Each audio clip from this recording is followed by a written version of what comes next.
वडोदरा की MS university का campus जहां किताबों की आवाज गूंजनी चाहिए, वहां एक बेकाबू कार की रफ्तार ने दहशत फैला दी।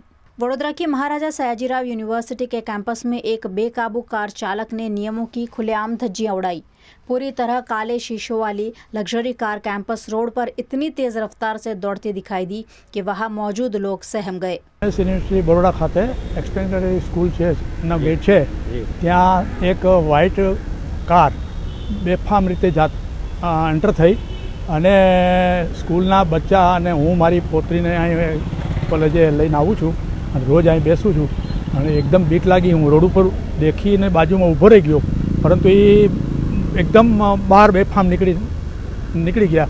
તો આવા કાર ચાલકોને સજા થવી જોઈએ। આવતો તો બ્રેક મારતો હતો ને એક્સિલેટર દબાવતો હતો, એટલો બધો આવતો તો બધા માણસોને આજુબાજુ બધા માણસોનું ધ્યાન ગયું। ઘણા બધા માણસો ઊભા રહીને જોવા માંડ્યા હતા। આવી રીતે બેફામ ગાડી ચલાવે તો જજમેન્ટ કેમ લેવું સામાન્ય માણસોએ?